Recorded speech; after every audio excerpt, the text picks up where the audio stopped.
Welcome to Turn a Page, the official comic book club for Nerd Initiative. Each week, the NI Bullpen will be covering the world of comics, talking to creators, deep diving into some fantastic stories, and much more.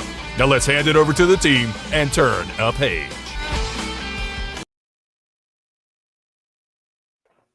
And what is going on, everyone? It is Tuesday night, 8 p.m. Eastern Standard Time, and you are tuned in for an all-new edition of Turn a Page, the official comic book club for Nerd Initiative. My name is Ken M. You know me as the host of the ODPH podcast. I'm also Nerd Initiative editor-in-chief. Underneath me, like the Brady Bunch style, you know him as the host of Wrestling Night Live, but he's also one member of our illustrious comics review bullpen. Please give a warm welcome to the one and only Rich. It is Tuesday night, and I'm pumped to talk some comics. Indeed, indeed. And the last of our panel, it's in his contract. He has to do his own intro. Coming at you live and direct straight from the Sanctum of Awesome. My name's Off the Cuff Tom, Nerd Initiative's pop culture connoisseur. Ken, Rich, Mr. Schwartz, always a pleasure. Absolutely. And we are very fortunate enough to have an amazing guest on the line.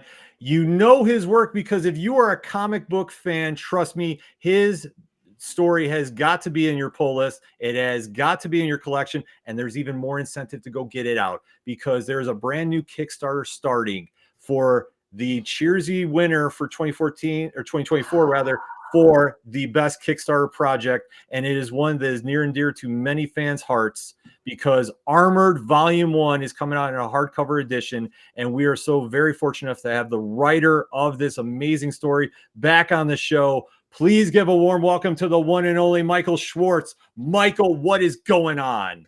Thank you for having me. I wish I had like a really fun thing to introduce myself to, but I don't. It's just me. It's just me, MICHAEL SCHWARTZ. But you know what? That's all you need to say. It's like the mic drop right there because MICHAEL SCHWARTZ. Yeah, because literally every comic fan we know has been raving about this series.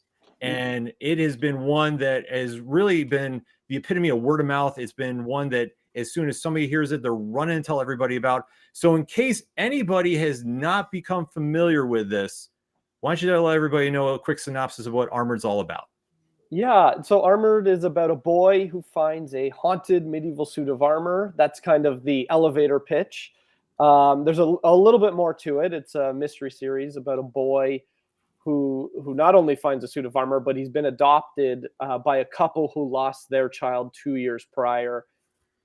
This child, Miles, died of unexplained. There was no one really knows how he died. Bunch of kids said he was killed by a monster. So Andy, the new adopted kid, he ends up investigating this boy's death and finds this haunted medieval suit of armor in the process. And then he decides, so the ghost that's haunting the armor has to train him how to use it. And they kind of have to get to the bottom of who killed the boy and who's behind a bunch of weird things going on in town. And it is so much more than that too. Like I say, it is an amazing read that literally after you pick up issue 1, there's no way you can put it down. Like it is that amazing. And then especially like now where it's gone to, I know Rich wants to talk a little bit about, there's a companion piece that kind of came out shortly thereafter the season, the first initial arc wrapped up. Yeah. We did I do a podcast called the Wizards, the Comics Guide. Sorry. Wizards, the podcast guide to comics. I am on some cold medication, so in case I'm not making sense, that's why. I do this podcast where we look at old Wizard magazines, and when I joined the podcast, the guys were like, we got to do a half issue. Let's do a half issue. I reached out to Clover, my publisher, and they're like, just do it. Go for it. And, I worked with Adam Pope, who is the co-host that created the podcast, and he help put this whole book together. I wrote the mini story that's at the front of the book, and then the back of the book, we just collaborated on creating all this extra Wizard magazine content. Yeah, that's it there. That's the one side. It's a flip book. Yes. Style. Yeah. And that was Kickstarter exclusive as well. There it is. Yeah. That was a Kickstarter exclusive. So it is pretty rare. I have to say, we didn't print a lot of it. I think we printed 500, and I know there was damages. So there's not a lot of this book. And Wow. all of it is exclusive to that book, except for the 10-page story will be in the hardcover. So if you want to get a little bit more armored story, you will be able to get that in the hardcover. It's just we created all that extra content. I don't know if you guys had a chance to look at it, but there's a ton of wizard inspired articles, like Last Ghost Standing, where we pit our ghost up against famous ghosts from DC Comics and Marvel and stuff. Yep. Yeah. I was gonna say, I marked out being an old school Dark Horse fan and seeing Ghost from Dark Horse when they were doing the big superhero push when it's like $1 for an issue, and way back when. I know I'm dating myself, folks. It's okay. I remember that too. But just to see that, but just to see that moment, I was like, oh my god! And especially like with how impactful Wizard Magazine was, to bring it in and then tie in Armored and give that like modern retro feel to it, like. The issue itself is amazing, and I do love the callbacks too, especially the casting calls. Absolutely spot on with it too. Like now, after reading obviously Armored, I want to see some live action, and now it's like, okay, this is perfect. This is lined up. Yeah, we're pretty excited by it. Absolutely. Yeah. So going back to Armored real quick though, going back from issue number 1 until now, what has been your biggest surprise involving with the story? Like with the story specifically? Yeah. How it it's not necessarily evolved too much. I had an outline when I started, but it definitely seeing, I had issue 1 written, and when Ishmael provided the art, it kind of guided me a bit more as to what his talents were. Like, how many panels per page I should be writing. He's does great work with splash pages. So I'm always like, I got to find a splash, but I'm also the type of writer where I'm like, I want to cram so much story into every issue, especially if I think I mentioned this before. I hate picking up a book and I'm like, now there's, I spent $6 and I don't even feel like the story started yet. It feels like it's going to start in issue 2. And so with this one, I just keep cramming stuff in. So it's really hard to find places to give Ishmael a chance for a big splash page. And in issue 6, which none of you have seen yet, he does like a double page splash. That's amazing. It's incredible. I can't wait to check that out. Yeah. So with Armored covers a lot of aspects in different takes, whether it's, we look at being an orphan, or even with, Sir William being a ghost out of time, or dealing with, deaths especially. What's been the most challenging part for you to write and balancing all that out? I think it's the biggest challenge was Sir William's dialogue. Like I really had pushed it pretty far at one point. And my editor pulled it back. He helped me pull it back to a safer spot where it was like this. Let's make it so that people can actually read this dialogue, because you could go really crazy with it. Oh, I just want to shout out Nightwing Stan over there. Yeah, good to see you on here.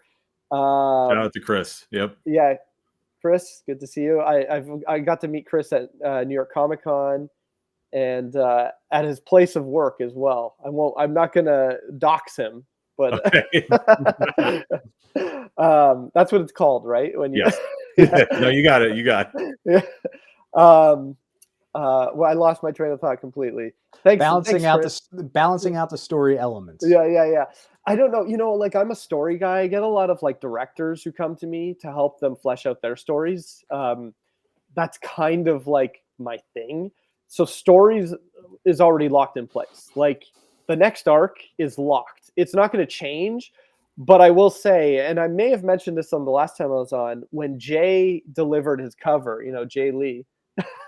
Actually, I'm disappearing. The Jay Lee cover, right? Yep, I can throw it up on screen here. Okay, throw it up on screen. When Jay provided that cover, the one on the left there, it gave me an additional idea for the second arc. And you're probably like, I don't know what it is. It's just Andy and the ghost, but it just like sparked something. And I was like, oh, that's what the villain does, because I have this new villain I introduced, and it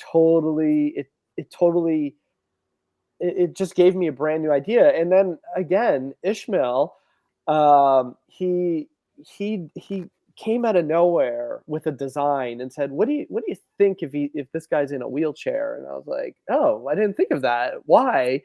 And he threw out this idea, and I was like, we're doing it. And so the story is locked in place, but he's added, these little things add extra layers to the characters that I couldn't have come up with without them. Amazing. Now, before obviously you're going to kick off the new Kickstarter, and it's going to kind of put the final goodbye, I guess, for Armored Volume 1. What has been your most fondest memory from issue 1 to now, like in the whole journey of the process? Oh man, there's been too many. I don't know. I feel like, can I give you like a list? Sure.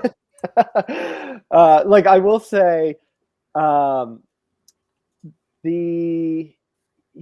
probably the first big moment was seeing the pages coming in. Second was when R.L. Stine sent me just his, he's like, hey, he sent me a message. Hey, I read the first issue. Here's what I think about the book. That was huge. Dan Aykroyd, throwing some praise my way as well, was like, doing my first signing at my local comic shop on Free Comic Book Day last year. They ordered a ton of Kickstarter exclusives, and they got it before anyone else, and they had me there for a signing. That was amazing. The list goes on. It's like, I feel like every month there's something new, being on here with you guys. Yeah. This is every single step of the way. I'm never going to forget. Yeah. It's all him. No, it's a team effort, but we have great guests on like you. I mean, that makes it part of the journey, because, experiencing this with you, vicariously as a reader, and seeing how like this has really grown so organically. And I can't stress that enough for anybody that's watching or listening in podcast form. It is one thing when you pick up a story and you're immediately hooked, but to see how Armored has literally become the talk of the comic fans as it's been going, and just that word of mouth, that when every issue is coming out, like, hey, did you check out this, the latest issue, and getting that buzz behind it, it's been amazing to be a part of. And it's just created so much excitement that now fans are really saying like, hey, what's coming next? What's, and then we're hearing about another Kickstarter and all that comes with it. So, I mean, it's just been a true pleasure to see grow, because the quality of the work stands out that much for it. Well, thank you. Yeah, it has, back in, I think, back in the 70s and 80s, when a movie was released, it wasn't just dumped and then pulled out of theaters. It was the slow burn where it could keep playing for, like Titanic. It played for a year, right? Yeah. This is like this weird book where I think, oh, issue 1 came out, it's for sure going to be dead. But it's had a very strange release schedule, which I think has helped it a lot. Because Clover kickstarts everything. That's just their business model. They kickstart, then they release. And usually the release is not what was available on Kickstarter. Like when they kickstarted issues 1 and 2, there was a ton of covers available that no one else can get unless you see me at a convention, or Clover may have some on their website still. And it was just Kickstarter exclusive. Same goes for issues 3 to 5. The Kickstarter was for the foil covers. That was the only way you could get foil covers or these flip book style covers. And then if you got it in the shop, it was non-foil. So it's been this weird release, and it's a bit of a sleeper, I like to say. Like I find, like I'm going to cons now, and people are coming up with their copies. Like one guy came up and he had a stack that he wanted me to sign. I was like, whoa, how many did you order? Yeah, that was in New Jersey. It was in Jersey, ZapCon. Guy just had so many. I was just sitting there. I'm like, this is wild. Like, where did you get them? That's amazing, though. Yeah. I mean, it's got, like I say, as a creator, that's got to be the best feeling. Yeah. And I think it has helped people talking about it. Like it really, that's like any comic. You need to create a bit of FOMO, and then someone will try out issue 1. And then I think a lot of people are apprehensive going into it, being like, oh, it'll probably be like, okay, like most books. And then they end up like really liking it because of a certain aspect, mostly Sir William, the ghost. This guy right here. Yeah. Well, it's interesting that we were just talking about like all the different exclusives that you're running for the Kickstarter in the past. So with the new one coming up, what can we expect is coming with that one? Okay, so I'm gonna tell you some stuff. So I will say there will be a dust jacket on this book. Ooh. So it will have. This is the artwork for the graphic novel. Okay, but the Kickstarter is the place where you're gonna get a dust jacket with. I think it was one of the most popular covers based on Diamond. It was the one book that sold out at Diamond and Lunar. You cannot order it from either place, I'm pretty sure, anymore. So I don't want to reveal it yet, but I'm sure someone can put the pieces together. So that'll be a dust jacket that's exclusive to the Kickstarter. There will be new armored content. There will be a full new issue offered in this Kickstarter. And you will be able to get it in a package. You'll be able to get it as an add-on. And we don't know the plans yet after it. Like I do have to stress, like, you know, graphic novels are so important for comics in general that you don't see money in single issues. It really is the collected editions where the creators and the publishers will make a bit of money. I'm sure DC is making money off of Absolute Batman. They've made a killing selling all those, but you know, independents, they don't print that many Right, it's always copies. small runs, yeah. Yeah, it's small runs. So it is so important if you like the book, and I know it sucks to have to rebuy the same thing if you have it in single issues to buy the hardcover or trade paperback, but it is where this will help guarantee the next. I'm going to put this out there. There's going to be a second book. It's just how soon is the question. So if this does really well, it'll be really soon. If it you know does okay, it may just take me a bit longer because I produced the book myself. So it's just about how quick you want more content, really. But there will be new story in this Kickstarter. You will be able to get something new. Yeah. I mean, that's a prime example of why everybody should make sure in the liner notes of this episode, you want to make sure you click on and make sure to be notified when this goes day one. Because I mean, how would you not want to get brand new material along with the fantastic story? I mean, that's just a 1-2 combo you can't miss on. And I know a lot of people missed out on that half issue. Like, there's no that little 10-page story is only available in the hardcover or in the half issue, which I don't have many left. But Clover will be. They do have a few copies of the half issue that they're going to have as an add-on for anyone that missed the Kickstarter for the half issue. You will be able to add on. So jump on that if you want to get all those extras. Yeah. Hit notify me on the Kickstarter pre-launch page right now and jump on it. I say if you're interested. Absolutely. So with each campaign, you know, keep going on and on. What has been the biggest challenge for you going into it? Is it more the nerves of starting it, or is it the nerves at the ending? You know, we've had a lot of creators on who have done Kickstarters, and we absolutely love and support them. That's why we keep doing this. What's your biggest challenge going into this again? Oh, I think I get nervous with, you know, how many followers will we get in that pre-launch stage is always, you know, it's tough. I think most people that do it have an idea of what number they want. And I will say that between myself and Clover, the number has surpassed our expectations for this Kickstarter already. So, yeah, we had a number in mind and it blew past that like on day one. So it was, we've been very fortunate with this Kickstarter already that there is that traction. There seems to be the interest in the hardcover. But yeah, I think it's just nerves. Like, to me, I don't know what the challenge is other than I'm fortunate also Clover runs it, so they have to do fulfillment.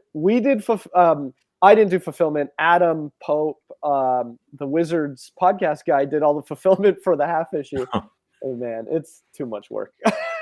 We have a friend of the show who does his own fulfillment, so trust me. Yeah, we're doing it. we Oh, understand yeah. that pain all too well. A Yeah. lot. Yeah, I really appreciate Clover for doing that. Oh, absolutely. You know, I mean, we kind of gone over a bunch of different reasons why, but I mean, Kickstarter has become just so integral to comics, especially indie comics. And, you know, as a creator, you know, obviously you've highlighted some of the things, you know, whether it be exclusives or anything else, but as just on the creation part of it, what makes Kickstarter such an attractive vehicle for putting out independent work? I think it targets the fans directly, and I think that's really important to have that connection. Stores, I think, are super important as well, but it's so unfortunate how many are either going straight to pre-orders or like you can't. There's just not.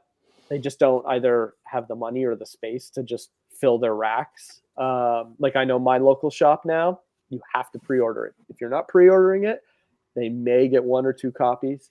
So it's really important to be able to target it. It also gives a bit of a gauge for the publisher. Like I'm speaking more for a publisher that's kickstarting, right? Like if you see Dynamite did a Kickstarter for their Thundercats, right? And they just did the Transformers, which were huge.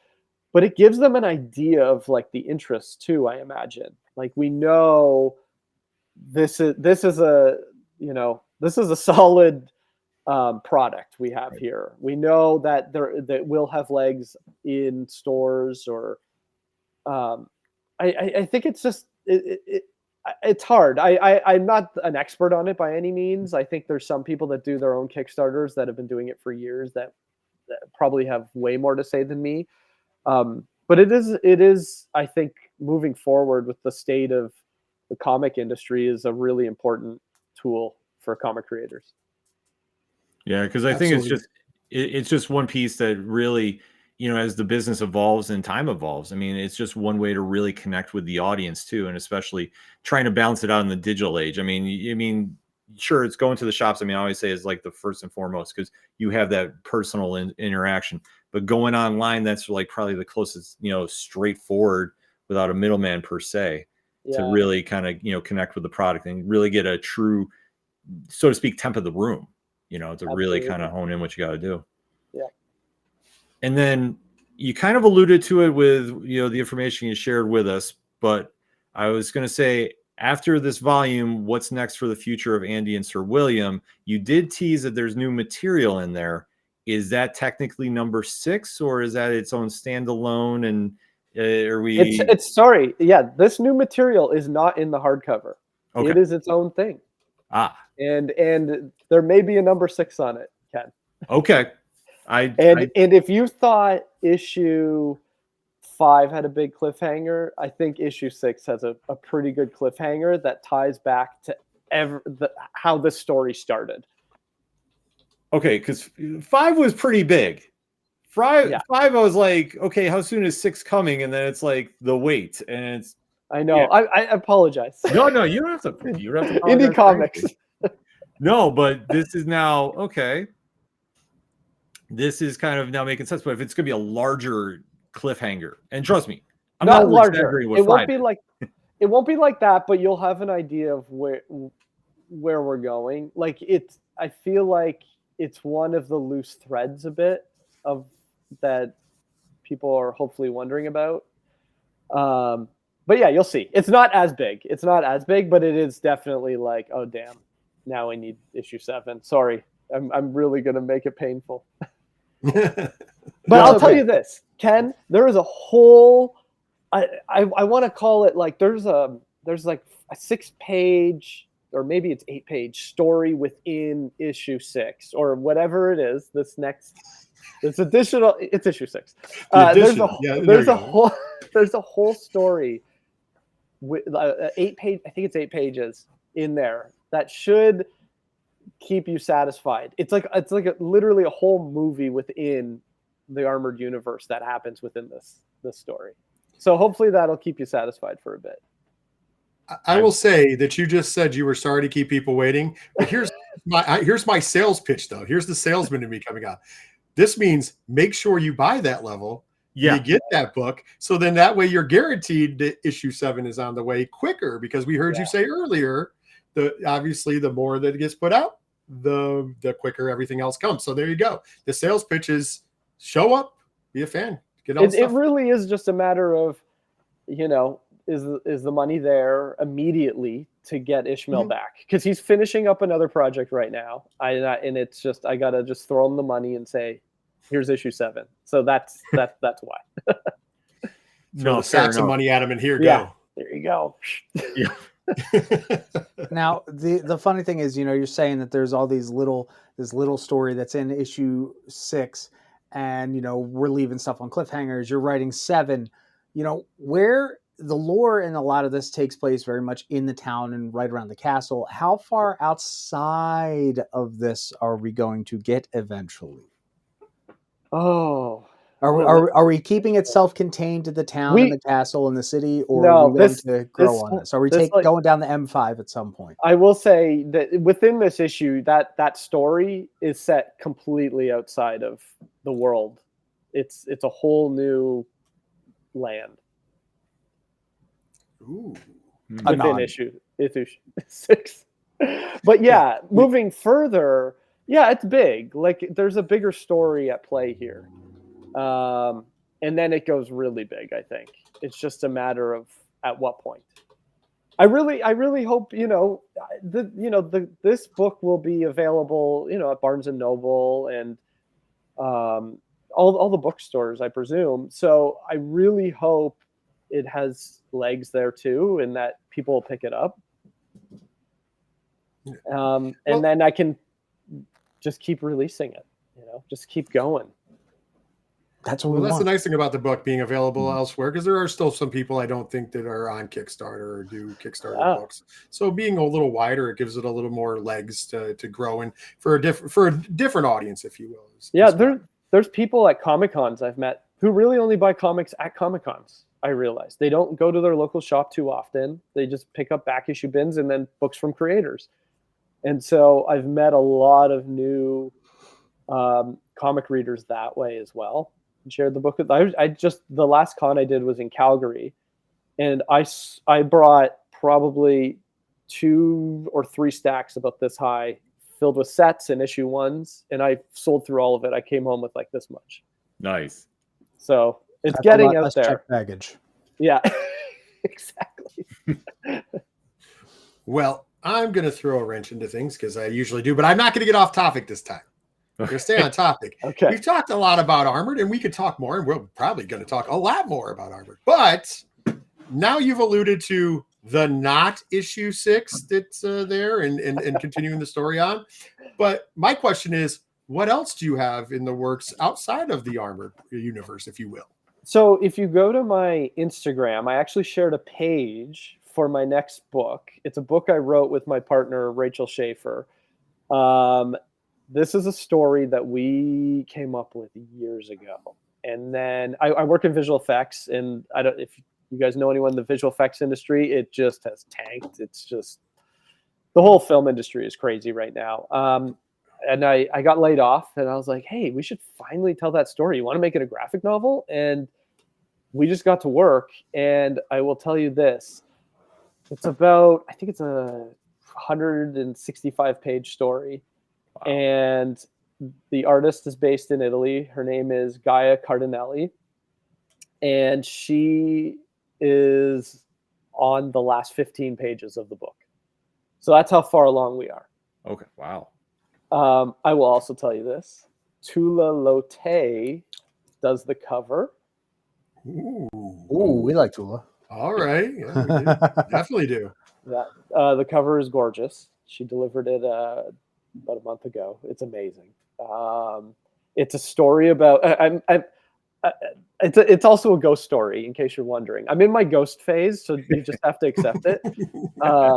It's about a woman who dies in the '60s from a horrible car accident, and she's basically trapped as a ghost in the cemetery with all these other ghosts, waiting for her husband to die so that they can ascend together to another earth, another place. And so years pass. He finally dies, but he doesn't get buried next to her. And so she's like, what the hell happened to my husband? And she ends up finding this human that can see ghosts, and she convinces him to dig up her bones and take her across the country to find him. And there's a whole mystery involved as to what's happened to him. But by doing this, by digging up her bones, she's broken an afterlife rule, and she is being pursued by these reapers who are like the police of the afterlife, and they're gonna kill her. Basically, they're gonna damn her. So yeah, they're really cool. It's a cool book. It's gorgeous art. Yeah. So, you've alluded to working in visual effects and a lot in TV. How much has that helped or hindered you in your writing? Because you might see it visually, but what is it from putting it from your mind to the page, and or vice versa? Because now that you're taking the idea from your head, you're putting it on the page, and then you send it out to Ishmael, and he might see it differently. Where does that, all work out together? So like I write movies, and so when I write movies, it's a bit different, where I don't really describe much. I'll give the basics, and I leave it up to the director, who I usually write with, to figure it out. I'm like, oh, you can figure that out. I don't care what color the room is. But with comics, you're describing everything. You're like saying, there's 5 panels on this page. I want the top one to be wide. I want the bottom 3 to be like you're really going into detail. With Ishmael, he nails it every time. And when he changes it, it's absolutely the right decision.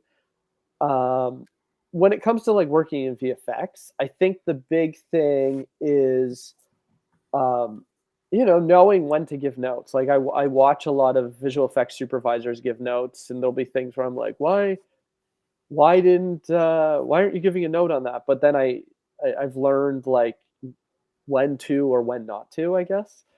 That would be the biggest thing I've learned from working in animation and visual effects. Yeah. Do you sometimes write more notes than you do dialogue per panel? Not really. I've pulled back quite a bit. I think I have too much of my screenwriting in me, where I'm like, this person will figure it out. To my detriment. Neat. Now, here's a question for you, kind of a little off topic, involving the film aspect of things. Yeah. One thing we often hear from the pop culture audience is there's such thing as comic book fatigue in the movies. With your, working in the industry, do you really feel that that's a true statement? I feel like what's happening right now in the industry, I don't know how aware everyone is of it, because I'll bring it up in my neighborhood when I'm talking to other parents or whatever, when I say, oh yeah, I don't have a job anymore. I got laid off. They don't get why. They're like, but there's so much TV. How is there not work? I do think there was just, I don't know if it's fatigue's the right word, but it was oversaturated with too much content. And at a point where I was like, I'm only watching Andor now because it's like, I couldn't catch up. I'm catching up now. And it's a really, really, it's tough, because it sucks that there's less shows being made for people that work in the industry. But to me, it's I think that was the fatigue. And I think it's less special. Like Marvel became less special to me. I don't know if you guys felt that. It's like I loved every show that was coming out, but it was just didn't have that excitement around it. I wasn't like, it wasn't like I have to see this, because it was like, oh, I haven't watched the last one. I gotta watch that first. So that was the fatigue for me, I guess. No, that makes I sense. actually agree with you. I agree with you because I'm the same way. There's still stuff that I haven't watched because I'm like, it's just on the bat with everything else that I do.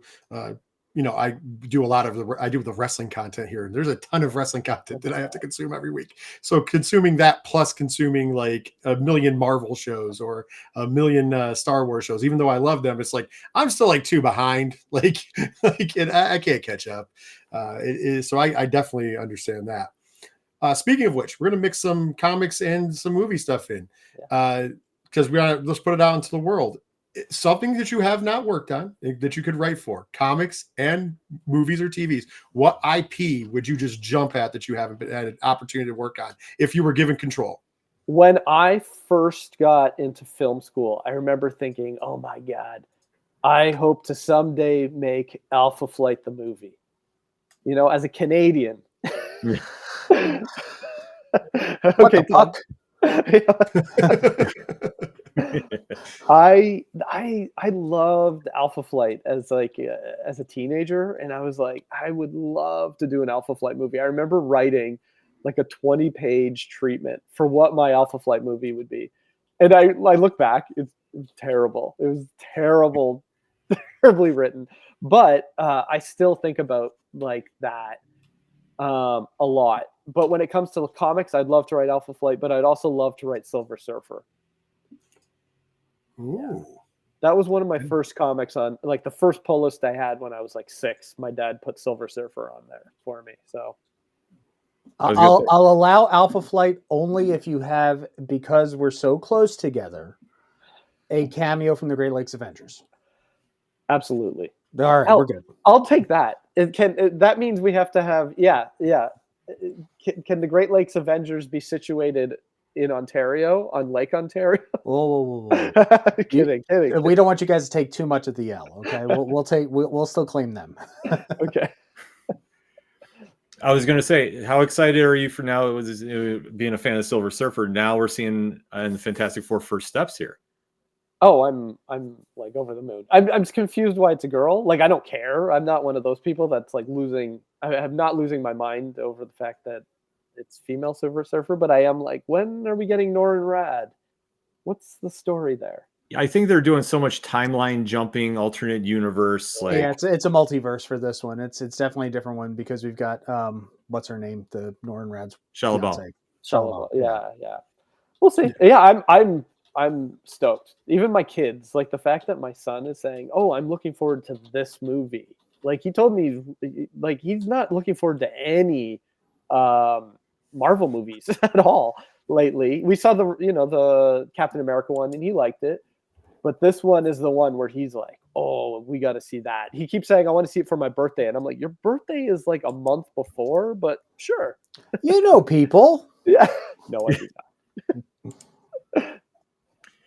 Well, one final question to ask you before you go. Now, obviously, with the ties to Wizard, if you could have the vintage Wizard cover with Andy and Sir William with the hat on, drawn by any artist, who would it be and why?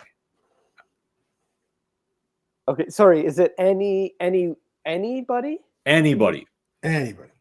Oh, Anybody. Well, it would have to be McFarlane. Okay. It would Alex Ross or McFarlane. I remember driving to Florida as a kid and reading Marvels in the back seat and just being like, "This is amazing." And Okay. Spawn, I would bring stacks of Spawn with me to cottages every summer. So let's do that question all the way around the panel. Ken?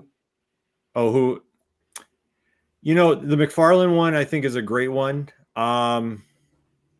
I would almost say like a Joey Madrea from Battle Chasers.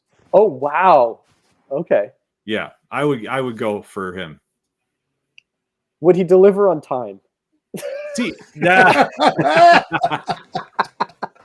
That's a great one. I don't know. For me, that's a hot seat question. I'm going to go with an unconventional one, and I'm not even just trying to tie wrestling in, but I know he does a lot of cover work for our good friend Michael Kingston, Jerry the King Lawler. I've seen some of his like his kind of fantasy stuff that he's done on the side, and I think he does really an amazing job in art. So I'd like to see that because it's just somebody that's outside the box. I didn't even know that Jerry the King Lawler does art. So He does a lot of it. He's throw really me one good. of those covers. Really good, really good. For me, it's kind of obvious. I mean, I know that you guys probably guessed one, Alex Ross. Yeah. Right. We all know how much I love him. I mean, my wife got me an anniversary gift of one of his covers. But like an original? No, not an original. Okay. Not an original. No. I was like, wow. We just celebrated the Steel anniversary, so she got me a copy of Man of Steel that was signed by Alex Ross. That's awesome. So because it was Steel anniversary. The other one, Dan Mora. I think, a more modern take, and knowing my affinity for a lot of his stuff. Yeah. So it's an old school and a new school. Clover Press just did a Jorge Jimenez DC Art of book. Yep. And I was like, damn, this would have been a really cool cover too. Yeah. Oh man. Well, that proves why everybody needs to go out and support the Kickstarter. So maybe we'll have an armored pinup book. I mean, I'll just throw the karma out there to get some of the different artists to come in. Maybe do like a whole wizard thing with it. Yeah. I mean, be something wild. Now I'm actually thinking armored Spawn crossover, like seeing Spawn confront Miles. Well, did you notice the little cameo? Did you notice the cameo of Todd McFarlane?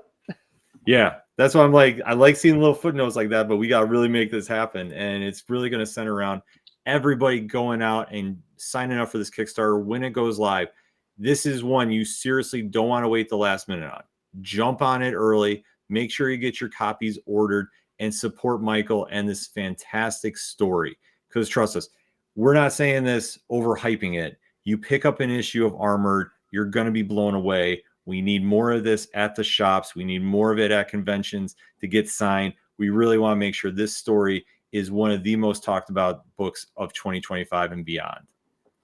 Thank you. Thank you, guys. Oh, absolutely. Michael, thank you so much for coming on. Definitely, we're going to have you back on a little later in the year to recap about where Armored's at and so much more.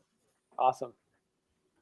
And we can't stress enough, in the QR code that you're seeing on the screen right now, that'll take you right to the Kickstarter. It is in the liner notes of this YouTube episode and in the podcast when it jumps out. So what are you waiting for? Click, sign on, thank us later. And on behalf of Rich and Tom and myself, thank you as always for catching another edition of Turn a Page. And we'll end it like we always do. When you're at a comic shop and you have a great issue in your hand, such as Armored by Clover Press and Michael Schwartz, and you see somebody struggling to find something, hand them a copy. Tell them turn a page. We'll see you next time. I'm out.